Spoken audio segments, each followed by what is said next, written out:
see you guys in the dark.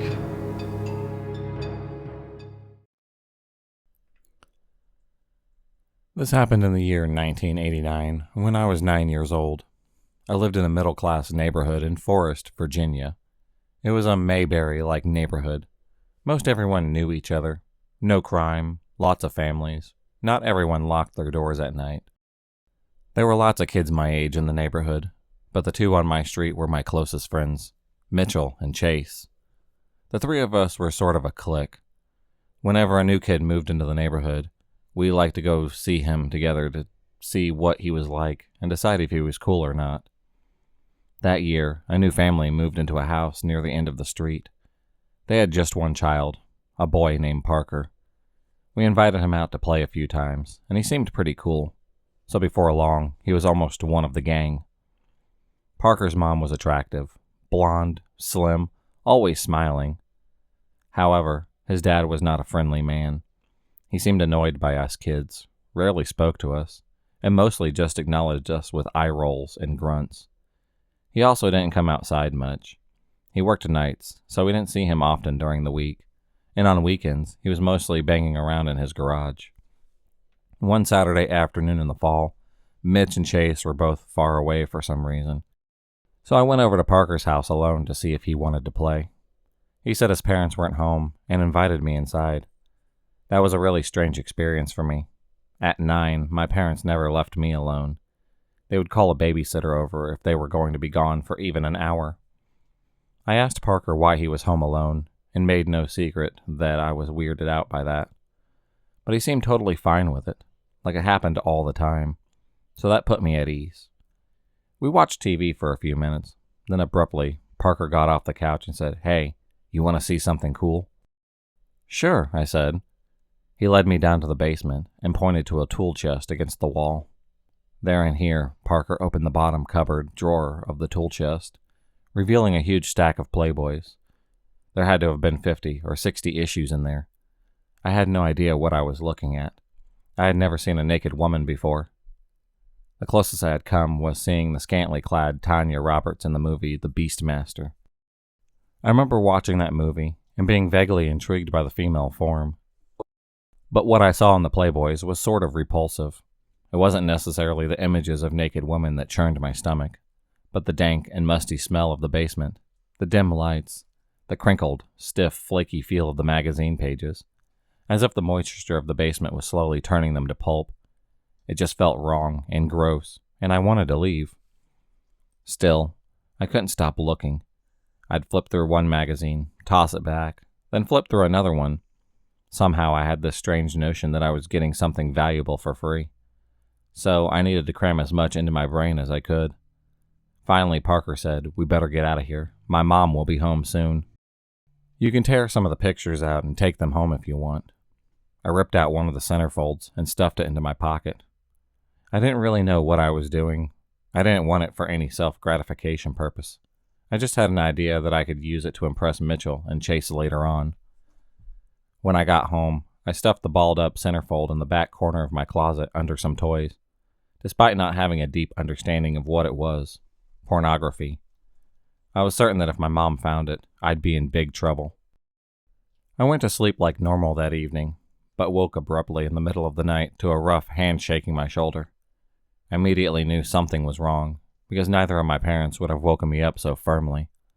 Plus there was a terrible smell, a rank combination of alcohol and motor oil. I opened my eyes, and with the aid of my bedside nightlight, recognized Parker's dad standing over me. In my own house. In my room. I wanted to cry out for my dad, but the man glared down at me with so much hatred, so much fury, I was paralyzed. I was certain that if I did cry out, he'd twist my head off my neck. "You stole from me, you little fucker," he said in this low voice, low enough not to wake my parents in the other room, but in the quiet of my room, the words rang clear as a bell. His use of the F word was what really struck me. No adult had ever used the F word on me. Combined with his tone, expression, and body language, that word just cut me to the bone. "I want it back," he said. Numbly, my heart hammering, I quietly and obediently went to the closet and dug at the balled-up centerfold from beneath a pile of Ninja Turtles. I held it out to him, and he snatched it. At this point, he went on a low, whispery rant at me, including a lecture about thievery and personal property. I don't remember all of it, but it went along the lines of, "I'll tell your parents. I'll call the cops. You'll go to juvie, yada yada." But he said two phrases I distinctly remember. One was, "Don't ever come in my house again. Don't even step foot in my yard again." And the other was something that was so strange, said with so much sincerity, that it burned into my memory and still haunts me to this day. "Don't ever look at this shit ever again," as he clenched his fist around the balled-up centerfold. "It will turn you into something you don't want to be." Then he turned and walked silently out of my room. I was so creeped out at how silently he slipped away. Our floors were carpeted, but he literally made no sound as he disappeared down the hall into the darkness like some malicious Santa Claus. It was like he had lots of previous practice at sneaking around, which I found even more disturbing. When I thought back on the incident during the following years, it was that sneaking which haunted me most of all, even more than the lecture and the threats. How quietly and stealthily he moved, like the Grinch in that cartoon, but not with that big cartoony stride, like I would never be safe from him no matter where I went in life. Like any time I went to sleep, he would just appear right there without a sound, and I'd never hear him coming. The aftermath of this story is a whole story in itself. I won't get into all of the details. I'll just try to summarize. No sign of forced entry or evidence of him being there was ever found by me or anyone else. I never told anyone until I got really close to a few good friends my freshman year of high school. My parents never found out about the incident. I was convinced I would be in so much trouble if they ever found out that I just figured it was better to live in fear than face the consequences. Obviously, Parker's dad never mentioned it to them either, but of course, he wouldn't. That trespassing creeper. I'm 35 years old now and have a good relationship with them, but I still can't bring myself to tell them what happened that night. I was emotionally damaged for a while. I had fear and anxiety and shyness issues. My grades slipped badly that year. I had a hard time sleeping at night after that, and was tired all the time because I had chronic nightmares. My parents got me some prescription sleep aids. I couldn't sleep in the dark again until I was 15 or 16. I always had to have a lamp on my bedside. I couldn't go near Parker's end of the street from then on, much less in his yard or his house. My parents drove me by the house. I would simply point my head towards the opposite side of the street and pretend to be looking out the window. My family moved 2 years later in 1991, and I never saw Parker again after that. I asked my dad sometime later if he always locked the doors at night. He said yes, most of the time, but sometimes I did forget. I asked him if he made sure that the windows were locked at night, and he said no. Sometimes your mom opens them and forgets to lock them back when she closes them. So that answers the question as to how the creeper probably got inside that night. I still get queasy when I see porn. On one hand, like any red-blooded male, images on the internet of attractive women wearing no clothing catches my eye. But when I really start to stare and get into the moment, the fear of that night starts creeping back in. Unanswered questions. How did he even find out I had the page? Had he gotten home, seen his magazines weren't in proper order, and grilled Parker about it?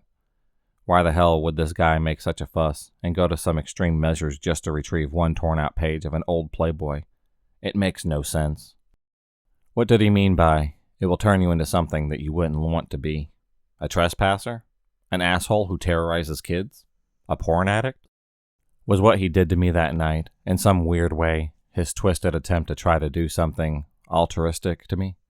To warn me off from becoming like him? How does a guy have that much balls? Seriously. My parents were asleep one room away. My dad was a big dude, bigger than him, and my dad would have thrown that man through a wall if he had caught him in my room in the middle of the night. Regardless. Malicious Santa Claus, overprotective porn collector, terrorizer of children, source of my nightmares, and scar on my childhood. Let's not meet again.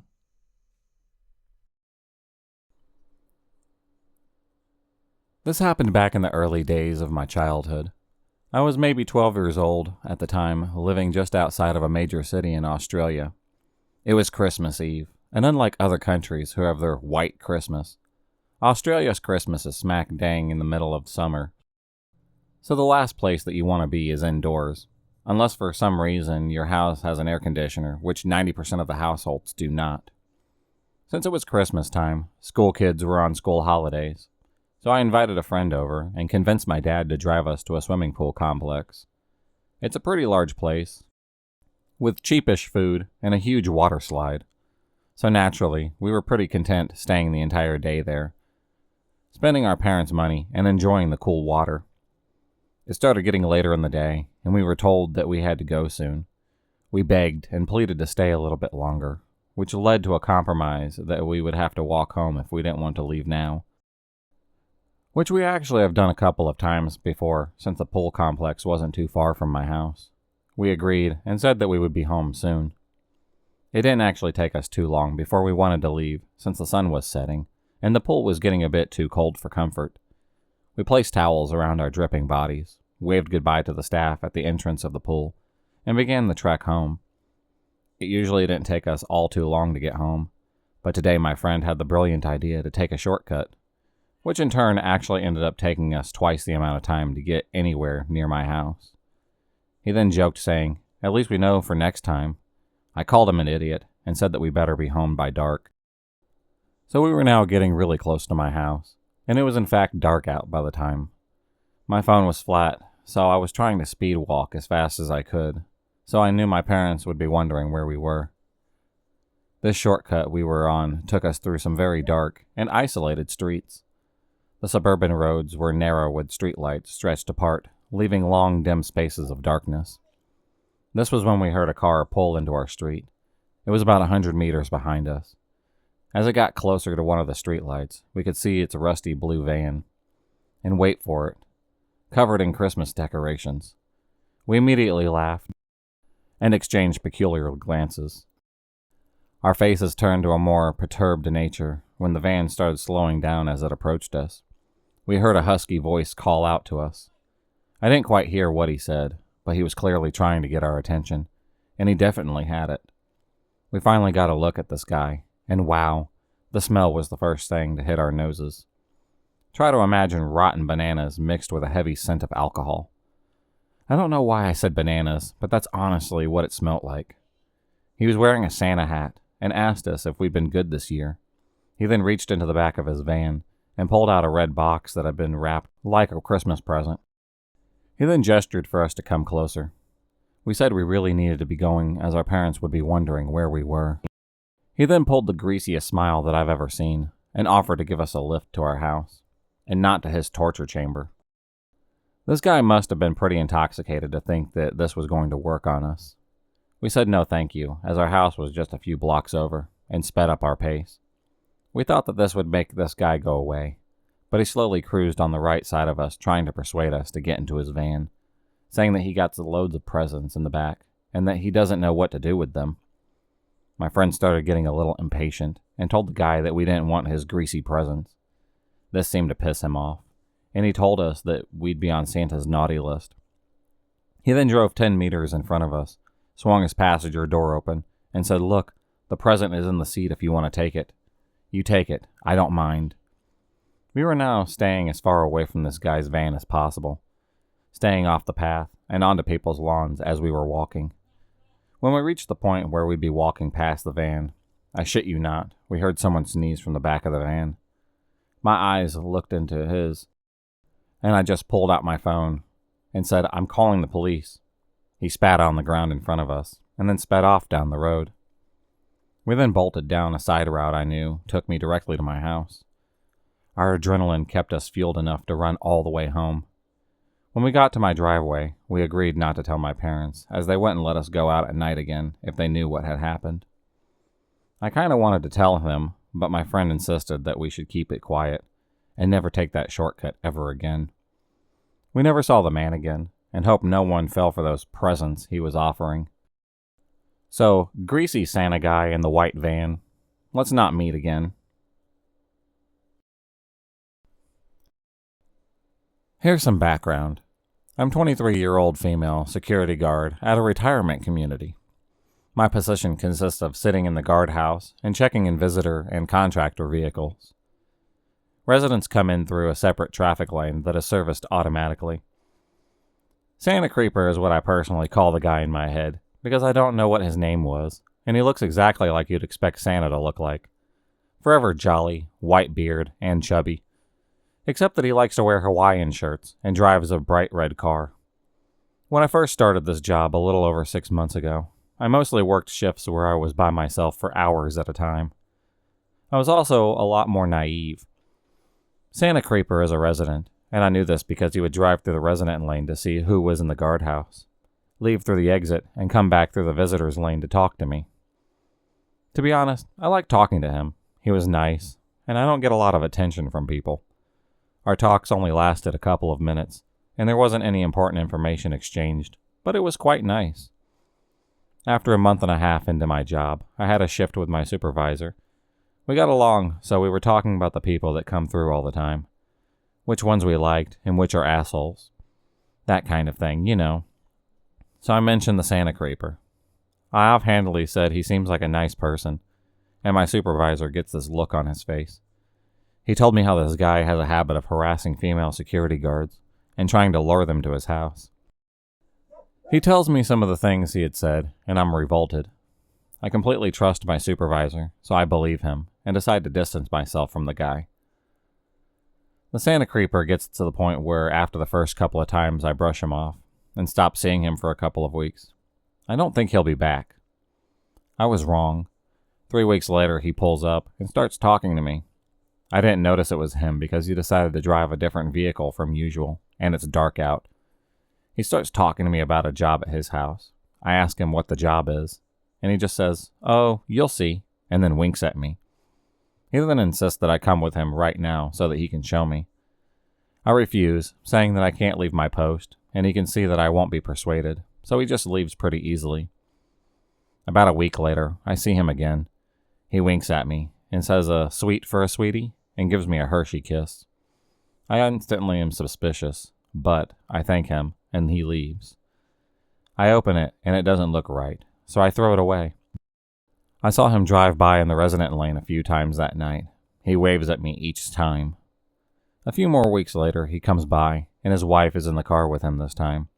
He tries to make conversation with me, saying how pretty I am and how lucky my boyfriend must be. His wife is just staring straight ahead, not reacting at all. He leaves when a car pulls up behind him. It was pretty bizarre. I see him again a few days later, and he gives me another Hershey kiss, this time saying, "You look like you'd use some sugar," and winking before driving away.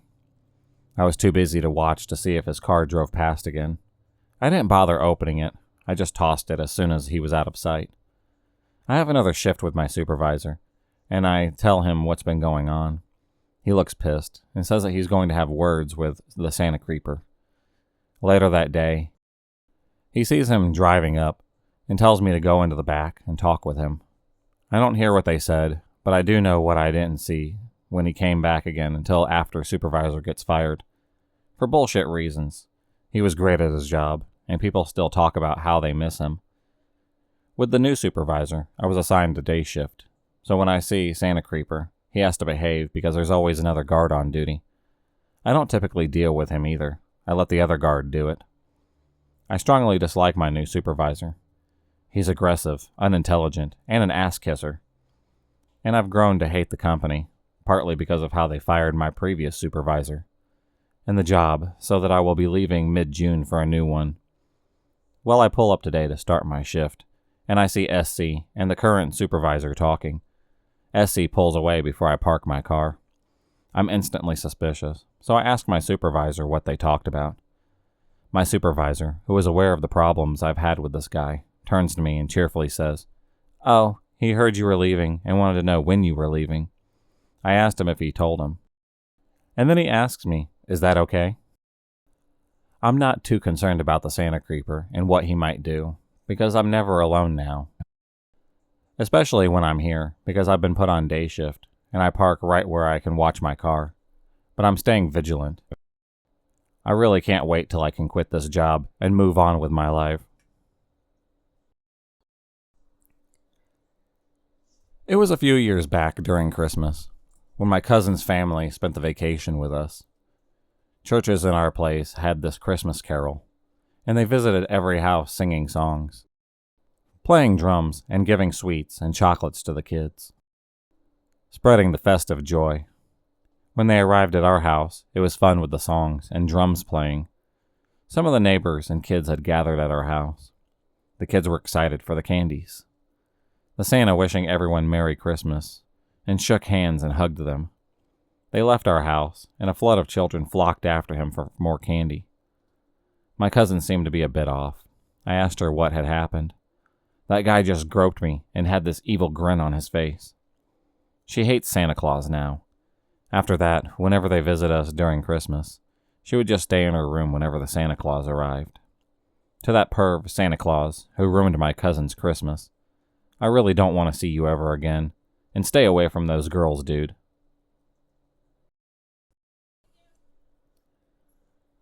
I work at a beauty store, and today an older man with a white beard came in. I greeted him and asked if there was anything that I could help him with. He stuck his hand out and said, "Hi, I'm Santa Claus." I go to shake his hand as I laugh uncomfortably. As I tried to pull my hand away, he stops shaking my hand and just holds it. Proceeds to tell me about how he's popular in the next town over as a Santa Claus, and how their local beauty store knows him very well. He held my hand for a solid 2 minutes as he told me about his stories of being Saint Nick. He finally let me go after I tried pulling away several times, and then finally asked me where the colored hairspray was so that he could make his beard appear whiter. After helping him, I took him to the register to ring him up, and I tell him his total. He hands me a card with a picture of Santa Claus on it that said "Happy Holidays" on it. I take it and say thank you. He then pulls out another card, but keeps it face down. He then says, "Now this one is my pride and joy. When I give this to you, I want you to keep it for yourself and not show anyone else. Not your husband or your boyfriend, nobody." I was so uncomfortable that all I wanted to do was have this man leave the store. He made me promise I wouldn't show another soul, which made me even more uncomfortable. I nervously took the card in hopes that he would leave sooner. I quickly turned the card over and glanced at it, thankful that it was just a picture of a wax bottle that said Pride and a dish cleaning bottle that said Joy. The jokes seemed like innocent dad jokes until what he said next. He then proceeded to ask me how long I've been working there, and what days I work, and what my hours were. I just answered by saying that I'm not sure over and over again, since I find those things to be personal information. He then asked me how many other girls work at this store. I told him that I didn't know, as I told him his total for the third time. He finally hands me the money, as I give him his receipt and his items. He then asks me if I'm married. I tell him no, but I do have a boyfriend. He says to me, "You should just stay single. That's why you'd be able to please every man." I look at him with disgust, and I tell him, "Okay, sir, you have a nice day." And then he looks me in the eyes and says to me, "You stay safe out there. I'm serious," and then walks out the door. Dear Mr. Santa Claus, the only person I need to stay safe from is you. So please, don't ever come into my store again. If you enjoyed this video, please subscribe, like, and hit the bell for notifications on future videos, and become a stalker of the night. And I'll see you next time.